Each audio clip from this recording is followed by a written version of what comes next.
Okay, the first example is money. Let us do a thought experiment.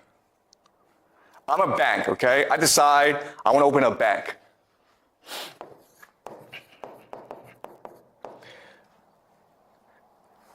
And now you're allowed to put money in the bank, okay? So all of you get together and you put $5 million in the bank. Not $5 million.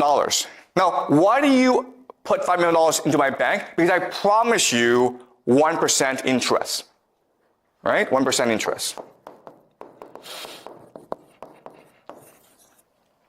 That's a really good deal. But now because I owe you some money, right? I owe you 1% interest. I now need to go make money for myself. So I have a friend who's building a restaurant. And he says, I need $5 million to build a restaurant. And after a year, I will pay you back 10% interest. Okay?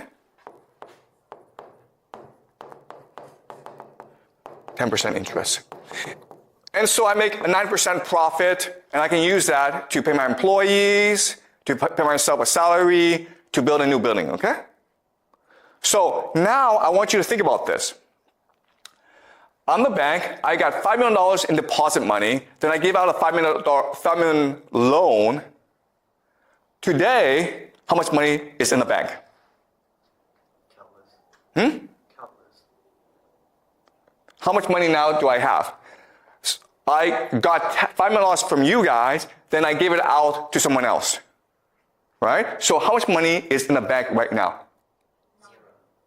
Zero is zero, right? It should be zero. Logically, the answer is zero. In fact, zero is the answer that you are taught in economics. It's what you are taught, yeah? Zero is not the answer that we're taught in economics. Okay. You cannot loan all the money that you have. Like, for example, if they will have a limit, like 25%, I don't know. Okay. Maybe 10%, so you can only loan like 4 million. Okay, really good point, okay, oh yes. Okay, so that's really good. So in economics, you learn about the idea of the fractional reserve system. Okay, what's fractional reserve? As you say, you must leave behind a certain amount of money. It could be 7%, it could be 10%, it depends on the country, okay? Let's say 10%. So theoretically, I can actually lend out $5 million. I can only lend out $4.5 million. Okay? You're right, okay? That's law as well. Okay?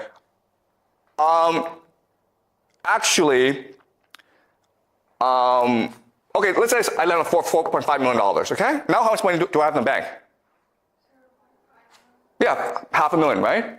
Okay? So again, this is what you're taught in economics. This is what makes logical sense, right?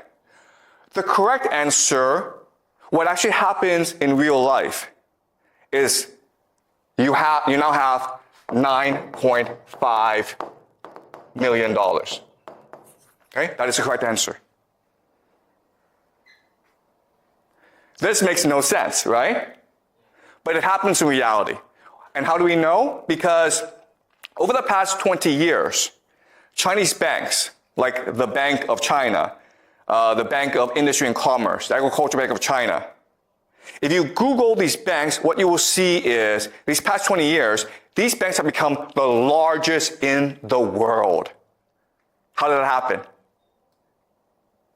Was it because Chinese people got rich and put all the money in the bank? No, that's not what happened. What happened, guys? Supported by the country, the government.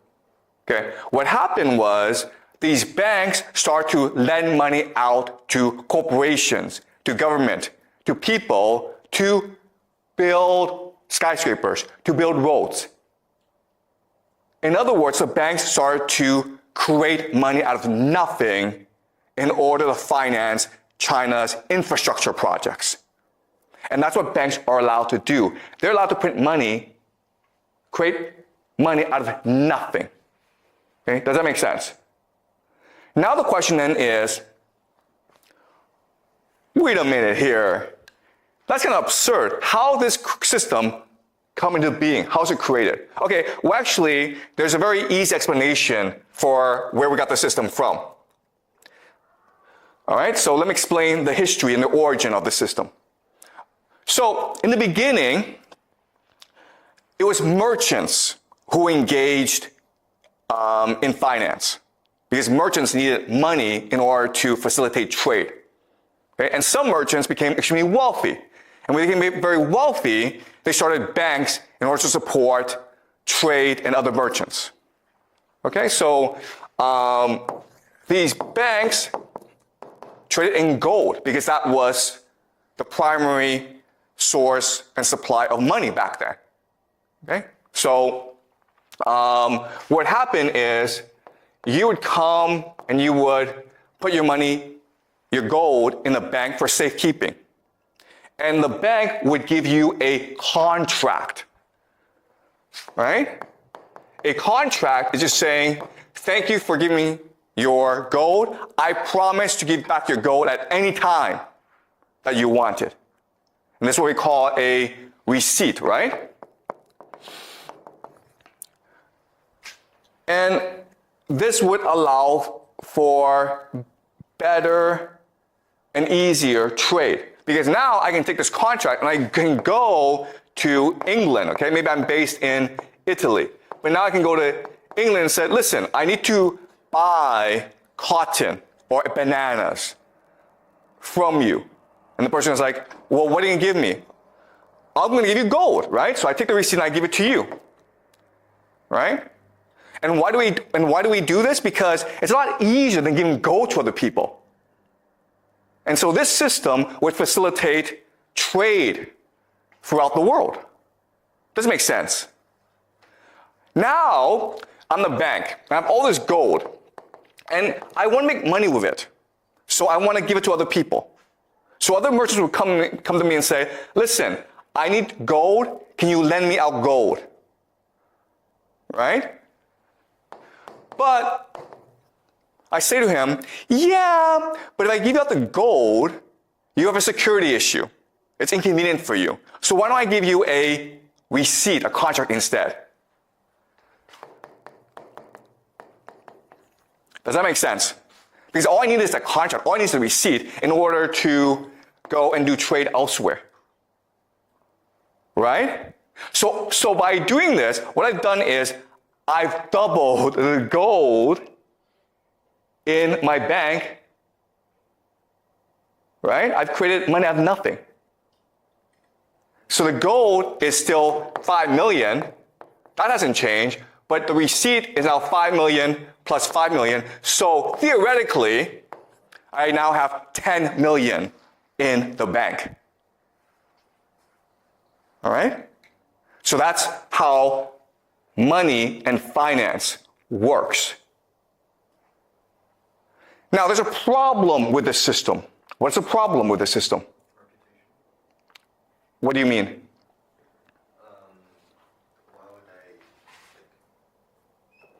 Why would the other people take the receipt as gold?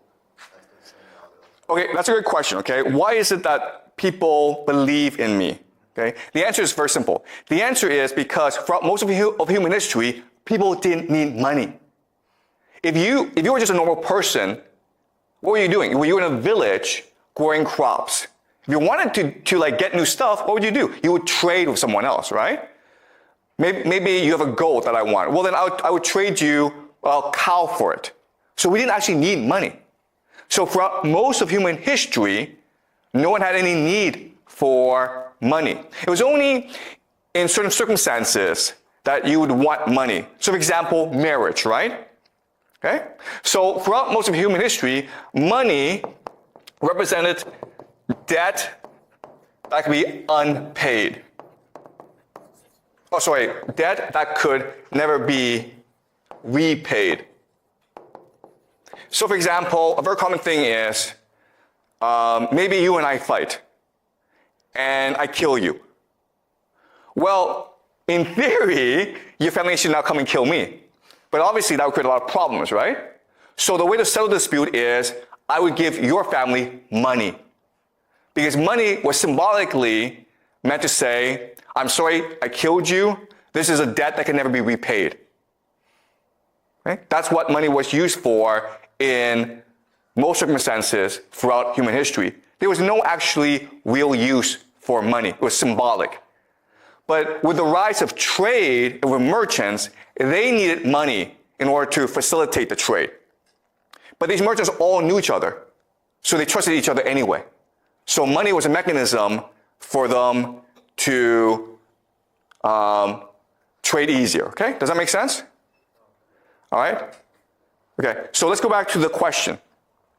This system looks great. I can print money out of nothing, but there's a problem with this system. What is the problem? There's a problem here. Like you can forge the receipts and, the money fakes. Okay, that's actually a great question, okay? So, yeah, is it possible to forge the contract? Okay? So, that's a really good point. The problem is, so the answer is that they all knew each other anyway. Okay, because it's a very small circle. Again, we have not reached the modern period where it's a lot of people using money. If that's the case, then forgery becomes a problem. We'll discuss this in future classes, okay? Counterfeiting. But at this point in history, forgery is actually not a big issue. There's actually a bigger issue. And it's a huge issue. What's the issue? I have $5 million of gold, right? There's about $10 million of gold out there in receipts. What's the problem with that? The problem is that if everyone wants to go at the same time, I go bankrupt, right? Because I lose my reputation. The contract says that at any time you want the gold, I must give it to you. But if I have if there's $100 million in gold contracts, but I only have $10 million in gold, only if 15 million wants the gold back, then I'm screwed. If this is what we call a bank run. Okay, a bank run. And this is a huge problem for merchants. Okay? There's also another problem with the system, and the problem is this. Who do I usually lend my money to? Do you guys know? If I'm a bank, if I'm a merchant, who do I usually lend my money to? Okay, guys, today we lend the money to entrepreneurs. But back then, there really weren't entrepreneurs. There were kings and noble people. And what did they do all the time? Why did they need money? To fight wars, okay? That's why there's a demand for gold. Because if I'm a king, I need to fight a war, usually against my brother or someone else to control this territory, right? Now, the problem with this is I could get killed, in which case, oops. But also, what's much more common is the king would be like, screw you, bank, I don't need to pay you back. Okay? So there's actually a lot of risks with this system. So over time, develop a system to mitigate or reduce this risk. Okay? What would they do? What they would do is they would create cartels. Cartels are just partnerships. So maybe this bank works with another bank, throughout Europe. And the way they establish these cartels is usually through intermarriage, right? They would marry each other, they would combine together. And that way, let's say 15 million of receipts wants back the gold, but there's only 10 million. Well, guess what? You just go to another bank. Okay? And let's just say a king decides, I'm not going to pay you back, bank. Well, your bank works with other banks to establish a new enemy to kill the king to get the money back. Do you understand? And this system is what we call today central banking. And what you will learn in this class is central banking controls the world today. Okay? Now, what's really important about this system is that it's based on power. Right? And what power is, it can turn nothing money, the contract, into everything. Okay? That's what money is. Okay, so we live in a world in which banks can print out money, right? So now, let's ask ourselves a question. Wait a minute here. If the banks can print as much money as possible, why do we have poverty? Right? Because we can just give money to poor people and they wouldn't be poor anymore. Why do we have poverty? If there's all the food in the world that we want, why are people starving still? Why? Because we don't have limited resources. Okay, so we don't have limited resources, we have scarcity, okay? Right, so that is the common answer, scarcity. We have poverty because of scarcity. But I already told you this. They can print money out of nothing. So money is infinite. Money is an infinite resource. So why do we have poor people then? That's kind of strange. With money, aren't money just, used for trade? They still have limited resources and, the actual need, the actual needs. Okay, so you see what's happening is this. You all believe money is scarce, okay? But I just spent the past 10, 20 minutes explaining to you, it's not scarce. It's infinite. It's just a number. We can at any time print out as much money as we need. Okay? So that's how power works. Power has brainwashed you